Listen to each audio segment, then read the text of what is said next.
നമസ്കാരം. ജ്യോതിഷത്തിന്റെ കാണാപ്പുറങ്ങൾ തേടുന്ന പ്രണവത്തിലേക്ക് ഏവർക്കും സ്വാഗതം.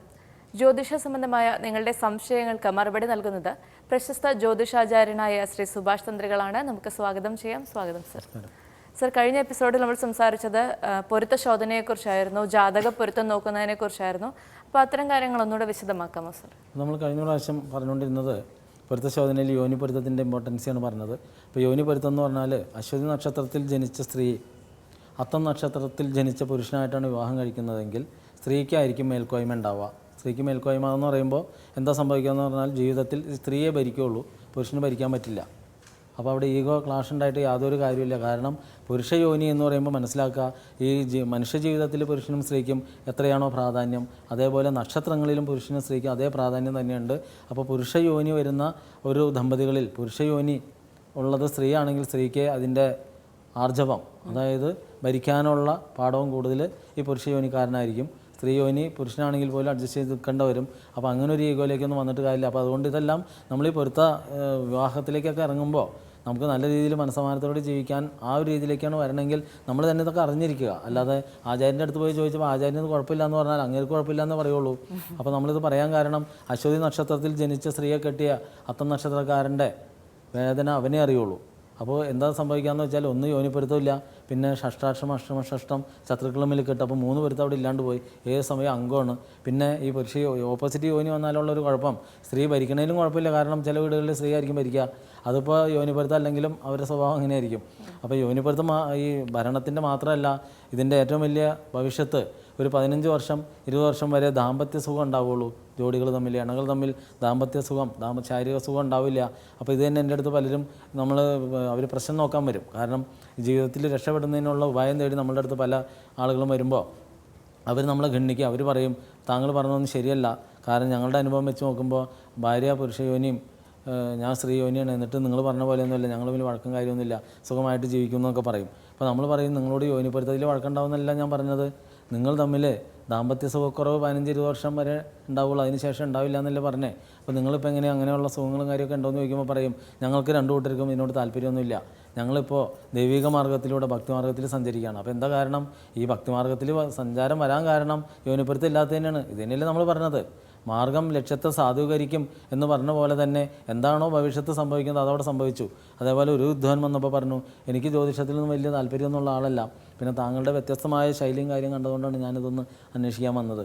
അപ്പോൾ എനിക്കതിനകത്തൊരു വിരുദ്ധാഭിപ്രായമുണ്ട്. കാരണം എൻ്റെ ഭാര്യ പുരുഷയോനി, ഞാൻ സ്ത്രീയോനിയാണ്. താങ്കൾ പറഞ്ഞതല്ല അവിടെ സംഭവിക്കുന്നത്, ഞങ്ങൾ വലിയ വഴക്കം കാര്യമൊന്നുമില്ല. അപ്പോൾ ഞാൻ വീണ്ടും ഇതേപോലെ ചോദിച്ചു, ഒരു 15-20 വർഷമായ ആൾ തന്നെയാണ് വിവാഹം കഴിഞ്ഞിട്ട്. അപ്പോൾ ഞാൻ പറഞ്ഞത് അതിനകത്തൊരു കാര്യം, ദാമ്പത്യ സുഖക്കുറവുണ്ടാവും, അപ്പോൾ അതങ്ങനെയൊക്കെ അല്ലേ എന്ന് ചോദിച്ചപ്പോൾ ആൾ പറഞ്ഞു അങ്ങനെയില്ല എന്ന് പറഞ്ഞു. ഞാൻ ആളോട് ഒന്നുകൂടി വിശദമാക്കി. അതായത് ദാമ്പത്യ സുഖക്കുറവ് എന്ന് പറഞ്ഞാൽ ദാമ്പത്യ സുഖം നിങ്ങൾ തമ്മിൽ ഉണ്ടാവില്ല എന്നല്ല പറയുന്നത്, മാസത്തിൽ 1-2 ദിവസമൊക്കെ ഇതിനോട് താല്പര്യം ഉണ്ടാവുള്ളൂ, അങ്ങനെയൊക്കെ ഉണ്ടാവുള്ളൂ എന്ന് തന്നെയാണ് ഉദ്ദേശിച്ചത്. അല്ലാതെ കണ്ടിട്ട് താങ്കൾക്ക് തോന്നുന്ന സമയത്ത് അവിടെ തോന്നണമെന്നില്ല, അവിടെ തോന്നുമ്പോൾ ഇവിടെ തോന്നണമെന്നില്ല. അതേപോലെ വളരെ കുറച്ച് അങ്ങനെയുള്ള രീതിയിലേക്ക് വരുമെന്ന് പറഞ്ഞു. പിന്നെ മനുഷ്യർക്ക് ഇതല്ലാണ്ട് വേറെ പണിയില്ലെന്ന് ചോദിക്കും ഉടനെ. അപ്പോൾ എന്താ കാര്യം? നമ്മൾ പറഞ്ഞ സത്യം, അയാളുടെ ജീവിതത്തിൽ അതാ സംഭവിച്ചുകൊണ്ടിരിക്കുന്നത്. അപ്പോൾ ഇങ്ങനെയുള്ള കാര്യങ്ങളെല്ലാം നമുക്ക് ഇപ്പോൾ നിങ്ങൾ ശ്രദ്ധിച്ചിട്ടുണ്ടോ, മാധ്യമങ്ങളിലൊക്കെ വരാറുണ്ട്, മുത്തച്ഛൻ പേരക്കുട്ടിയെ പീഡിപ്പിച്ചു, അല്ലെങ്കിൽ അയൽവക്കക്കാരൻ 3 വയസ്സുള്ള കുട്ടി, അല്ലെങ്കിൽ 5 വയസ്സുള്ള കുട്ടി, അല്ലെങ്കിൽ 10 വയസ്സുള്ള പെൺകുട്ടികളെ പീഡിപ്പിച്ചു എന്നൊക്കെ പറയുന്നതിൻ്റെ ഒരു കാരണം അവരുടെ വീട്ടിൽ ഭാര്യാസുഖം കിട്ടാത്തതിൻ്റെ പ്രശ്നങ്ങളാണ് ഇതൊക്കെ സംഭവിക്കുന്നത്. അപ്പോൾ ഇതെല്ലാം നമ്മൾ അറിഞ്ഞിരിക്കണം. അല്ലാതെ മാധ്യമങ്ങളിൽ പണ്ട് കാലങ്ങളിലും ഈ വക പീഡനം കാര്യമൊക്കെ ഉണ്ടായിട്ടുണ്ട്. മാധ്യമങ്ങൾ അന്ന് അത്ര കണ്ട് ഇഷ്ടംപോലെ നിറയില്ലാത്തതിൻ്റെ, സാന്നിധ്യം ഇല്ലാത്തതിൻ്റെ കുറവുകൊണ്ടാണ് ഇതൊക്കെ അറിയാണ്ട് പോയത്. ഇപ്പോൾ എവിടെയെങ്കിലും ഒന്ന് തുമ്മിക്കഴിഞ്ഞാൽ ഉടനെ മാധ്യമം പിന്നാലെ ഉണ്ട്. അപ്പോൾ അതുകൊണ്ട് എവിടെ നടക്കുന്ന ഒരു കാര്യം ലോകം മുഴുവൻ അറിയുന്ന ഒരു സംവിധാനം മാധ്യമത്തിൻ്റെ അതിപ്രവാഹം തന്നെയാണ്. അപ്പോൾ അതൊക്കെ നമ്മൾ മനസ്സിലാക്കുക. അപ്പോൾ ഇത് സംഭവിക്കുന്നൊരു കാര്യം, ഈ വക സുഖങ്ങൾ അവനവൻ്റെ വീട്ടിൽ നിന്ന് കിട്ടേണ്ട സുഖങ്ങൾ വീട്ടിൽ കിട്ടാതെ പോകുന്നതിൻ്റെ ഒരു കാരണം ഈ നക്ഷത്ര പൊരുത്തങ്ങളില്ലാതെ പോകുന്നത് തന്നെയാണ്. ഇത് തന്നെ നമ്മൾ കരുതും ഹിന്ദുക്കൾക്ക് മാത്രമൊന്നുമല്ല. കാരണം എൻ്റെ അടുത്ത് എല്ലാ ജാതി മതത്തിലുള്ളവരും പൂജയ്ക്ക് വരാറുണ്ട്. അവർ ചിലരൊക്കെ പൂജയ്ക്ക് വന്നു കഴിയുമ്പോൾ ഒരു 70 വയസ്സായ ഒരു ക്രിസ്ത്യൻ എൻ്റെ അടുത്ത് ചോദിച്ചത്, ഭാര്യയ്ക്ക് 60 വയസ്സുണ്ട്, പുള്ളിക്കാരിക്ക് വലിയ താല്പര്യമൊന്നുമില്ല എന്ന് തന്നെ പറഞ്ഞു. അപ്പോൾ നക്ഷത്രം ചോദിച്ചപ്പോൾ പറഞ്ഞൊരു കാര്യം, ഇത് വിരുദ്ധ നക്ഷത്രങ്ങളാണ്. അപ്പോൾ പിന്നെ എങ്ങനെ താല്പര്യം ഉണ്ടാവുക? അപ്പോൾ ഇത് മനസ്സിലാക്കുക.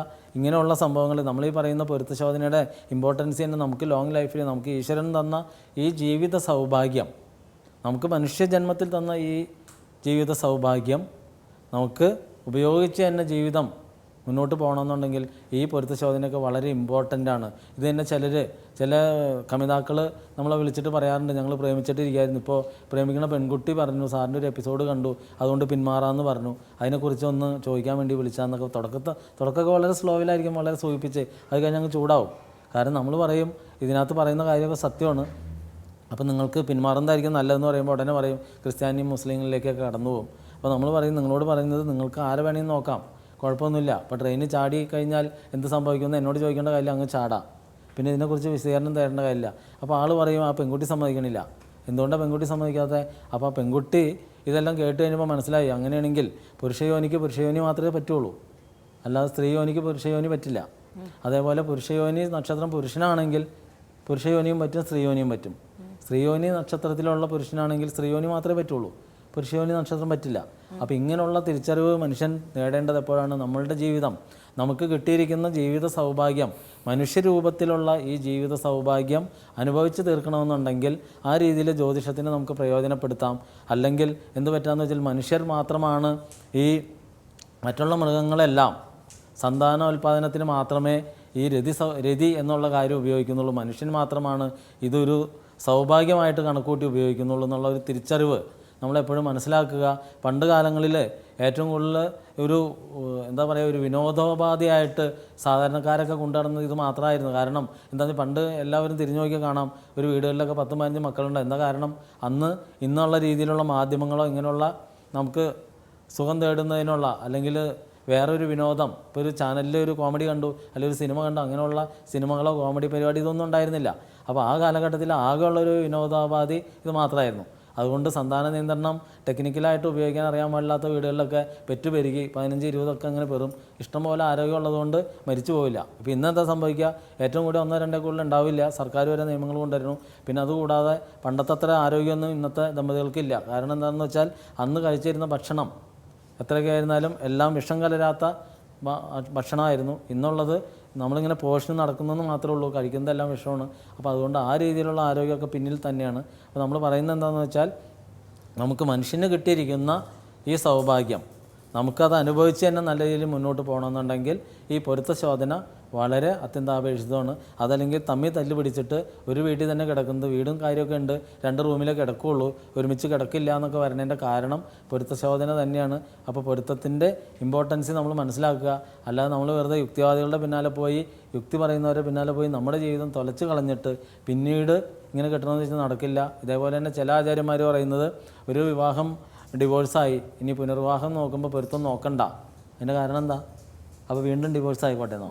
അപ്പോൾ ഇതെല്ലാം നമ്മൾ മനസ്സിലാക്കുക. എപ്പോഴും ഈ പൊരുത്തശോധനയ്ക്ക് വളരെ ഇമ്പോർട്ടൻ്റ് ഉണ്ട്. നക്ഷത്രങ്ങളൊക്കെ വളരെ സത്യമാണ്. ഓരോ ദശാകാലം കടന്നു പോകുമ്പോൾ അതിൻ്റെ അനുഭവമുണ്ട്. അതേപോലെ നമ്മൾ പറഞ്ഞിട്ടുണ്ട് ഏത് ദശ കടന്നു പോയാലും അതിൻ്റെ ഗുണം കിട്ടേണ്ട ദശാനാഥനാണ് കടന്നു പോകുന്നതെങ്കിൽ അത് കിട്ടുന്നില്ല എങ്കിൽ തീർച്ചയായിട്ടും നമ്മളെ സമീപിച്ചാൽ ശ്രീകൃഷ്ണ ജ്യോതിഷാലയത്തിനെ സമീപിച്ചാൽ അതിനുള്ള ഉപാധികളെല്ലാം ഇവിടെ ഉണ്ട്, പൂജാപരിഹാരങ്ങളുണ്ട്. നിങ്ങളൊരിക്കലും ചീറ്റ് ചെയ്യേണ്ട ഒരു കാര്യം നമുക്കിവിടെ ഇല്ല. നമ്മൾ പല പ്രാവശ്യം പറഞ്ഞിട്ടുണ്ട്. നമുക്ക് ഗുരുവിൻ്റെ വചനം തന്നെ കടമെടുക്കാം. എന്താണെന്ന് വെച്ചാൽ അവനവന് ആത്മസുഖത്തിന് ആചരിക്കുന്നത് അവരനും സുഖത്തിനായി വരയണം എന്നുള്ള രീതിയിൽ തന്നെയാണ് നമ്മൾ കടന്നു പോകുന്നത്. കാരണം നമുക്ക് എന്തെങ്കിലും മറ്റുള്ളവർക്കൊരു സുഖത്തിന് വേണ്ടി ചെയ്തു കൊടുക്കാൻ സാധിക്കുമോ എങ്കിൽ സർവേശ്വരൻ തന്നിരിക്കുന്ന ഈ കഴിവ് ഉപയോഗിക്കണം തന്നെ കരുതുള്ളൂ. അല്ലാതെ ആരെയും ചതിച്ചോ പറ്റിച്ചോ ഒരു കാരണവശാലും ഒരു ധനവും നേടരുത്. നമുക്കുള്ള അറിവ് നല്ല രീതിയിൽ തന്നെ ഉപയോഗിച്ച് അത് നല്ല രീതിയിൽ ഉപയോഗിക്കുന്ന ഒരുപാട് ജനങ്ങളുണ്ടെന്ന് നമുക്കറിയാം. അപ്പോൾ അവരൊക്കെ പറയാറുണ്ട് ഇങ്ങനെയുള്ള അറിവ് കിട്ടിയത് വളരെ സന്തോഷം എന്ന് പറയുന്നവരുണ്ട്. ഇതിൽ തന്നെ നമ്മൾ മുമ്പ് പറഞ്ഞ പോലെ കുരുത്തം കെട്ട കുറച്ച് പിള്ളേരുണ്ട്. കാരണം എന്ന് വെച്ചാൽ ഈ ലോകത്ത് രാത്രിയും പകലും വേണം, അല്ലാതെ എല്ലാം ശരി മാത്രമായാൽ എല്ലാവരും വിശുദ്ധരാകും. അതുകൊണ്ട് എല്ലാം ശരി മാത്രമെന്ന് ഒരിക്കലും നമ്മൾ നിഷ്കർഷിക്കുന്നില്ല, അതിന് വാശി പിടിച്ചിട്ട് കാര്യമില്ല. ഗുണവും ദോഷവും വരുന്ന പോലെ തന്നെയാണ് ഇതിൻ്റെ ഏർപ്പാട്. അപ്പോൾ അതുകൊണ്ട് ഇനിയിപ്പോൾ അബദ്ധം പറ്റിയവരെന്താണെന്ന് വെച്ചാൽ അത് വിചാരിച്ച് മനക്ലേശത്തിലിരിക്കേണ്ട, അത് അഡ്ജസ്റ്റ് ചെയ്യുക. കാരണം ഇപ്പോൾ പലരും പറയാറുണ്ട് ഞങ്ങളുടെ നാളിങ്ങനെ ഈ ക്രിസ്ത്യൻ മുസ്ലിമൊക്കെ വിളിച്ച് പറയാറുണ്ട് എൻ്റെ 3-ാം കൂറാണ്, ഷഷ്ടാഷ്ടമാണ്, ഇനി എന്താ ചെയ്യാമെന്ന് വെച്ചാൽ ഇനി വേറെ ഒന്നും ചെയ്യാനില്ല, നിങ്ങളത് അഡ്ജസ്റ്റ് ചെയ്യുക. കാരണം നമുക്ക് കാര്യങ്ങൾ മനസ്സിലായി. ഈ തമ്മിലുള്ള ചീറാപ്പ് വരുന്നതിൻ്റെ ഒരു കാരണം നക്ഷത്രമായിരുന്നു. അതുകൊണ്ട് നമുക്ക് മനുഷ്യരുടെ ആ ഒരു വിവേചന ബുദ്ധി ഉപയോഗിച്ച് നമുക്കത് അതിനെ തരണം ചെയ്യണം. കാരണം നാളെ ചേരാത്തതുകൊണ്ട് വരുന്നൊരു ബലം പിടുത്തം അല്ലെങ്കിൽ ഒരു ഇഷ്ടമില്ലായ്മ വന്നത് അതാണെന്ന് നമ്മൾ മനസ്സിലാക്കുക. അപ്പോൾ ഇതാണ് പറയുന്നത് ഒരു കാരണം. എപ്പോഴും അത് മനസ്സിലാക്കി കഴിഞ്ഞാൽ തന്നെ ദമ്പതികൾക്ക് അങ്ങോട്ടും ഇങ്ങോട്ടും അഡ്ജസ്റ്റ് ചെയ്യാൻ പറ്റും. അപ്പോൾ മനുഷ്യൻ്റെ വിവേചന ബുദ്ധി നക്ഷത്രം കൊണ്ടുപോകാതെ നമുക്ക് നമ്മുടെ ബുദ്ധി ഉപയോഗിച്ച് തന്നെ ഇപ്പോൾ ഇത് പറയാൻ കാരണം ഈ അടുത്ത കാലത്തൊക്കെ നമ്മളുടെ അടുത്ത് പ്രശ്നം ചിന്തിക്കാൻ വന്നു. അപ്പോൾ അവർ കോളേജ് പ്രൊഫസറായിരുന്നു, ഒരാൾ പ്രിൻസിപ്പാളായിരുന്നു. അപ്പോൾ അവരൊക്കെ അവരുടെ ജീവിതത്തിലുണ്ടായിരുന്ന അനുഭവങ്ങളാണ് നമ്മളോട് പറഞ്ഞത്. അന്ന് ഇതിനെക്കുറിച്ച് ഞങ്ങൾക്ക് അറിയില്ലായിരുന്നു. ഇപ്പോൾ അവർക്ക് 60 മേലെ റിട്ടയർഡായി. ഇപ്പോൾ അവർക്ക് മനസ്സിലായി. അവർ പറഞ്ഞു ഇത്രയും കാലമായിട്ട് ഞങ്ങൾക്ക് ഇത്രയും വിദ്യാഭ്യാസം ഉണ്ടായിട്ട് പോലും അഡ്ജസ്റ്റ് ചെയ്ത് മുന്നോട്ട് പോകാൻ പറ്റില്ല. അപ്പോൾ അതിൻ്റെ കാരണം എന്തായിരുന്നു? നക്ഷത്രം വില്ലനായി വന്നു അവിടെ. അപ്പോൾ അതുകൊണ്ടാണ് നമ്മൾ പറയുന്നത്, പ്രേമിക്കുന്നവരൊക്കെ പലരും പറയാറുണ്ട് പ്രേമിച്ച് കെട്ടുന്നവരൊന്നും ഇത് നോക്കാറില്ല. നമ്മൾ അതിനുള്ള മറുപടി പല പ്രാവശ്യം പറഞ്ഞിട്ടുണ്ട്. പ്രേമിക്കുന്നവർ പ്രേമിക്കുന്ന സമയത്ത് കാണിക്കുന്ന ആ ഒരു സ്നേഹം, ഇഷ്ടം കെട്ടിക്കഴിയുമ്പോൾ കാണിക്കാറില്ല. അവരും തമ്മിൽ തല്ലും, അംഗവും ഡിവോഴ്സൊക്കെ ആയിട്ട് നടക്കുന്നുണ്ട്. അപൂർവം ദമ്പതികൾ മാത്രമേ ഈ ഡിവോഴ്സൊന്നും അല്ലാതെ നിൽക്കുന്നുള്ളൂ. അപ്പോൾ അതുകൊണ്ട് എപ്പോഴും നക്ഷത്രം തന്നെയാണ് പൊരുത്തത്തിൻ്റെ വളരെ ഇമ്പോർട്ടൻറ്റ്. ഇത് മനസ്സിലാക്കി തന്നെ നമ്മൾ ജീവിതം മുന്നോട്ട് കൊണ്ടുപോയി കഴിഞ്ഞാൽ നമുക്ക് മനസ്സമാനത്തോടെ തന്നെ ജീവിച്ച് ഉള്ള സുഖ സൗകര്യങ്ങളെല്ലാം ആസ്വദിച്ച് തന്നെ ജീവിച്ച് മുന്നോട്ട് പോകാൻ സാധിക്കും. പ്രേക്ഷകരുടെ സംശയങ്ങളാണ് പ്രണവത്തിലൂടെ ചർച്ച ചെയ്യുന്നത്. നിങ്ങളുടെ സംശയങ്ങൾ കത്തുകളായി ഞങ്ങൾക്ക് എഴുതുക. ഫോൺ കോളുകളിലൂടെ ഇത്തരത്തിലുള്ള സംശയങ്ങൾ ചോദിക്കുന്നത് ഒഴിവാക്കുക. കത്തുകൾ അയക്കേണ്ട വിലാസം to the producer, ladies hour, Kaumudi TV, Pettah, Thiruvananthapuram. നന്ദി, നമസ്കാരം.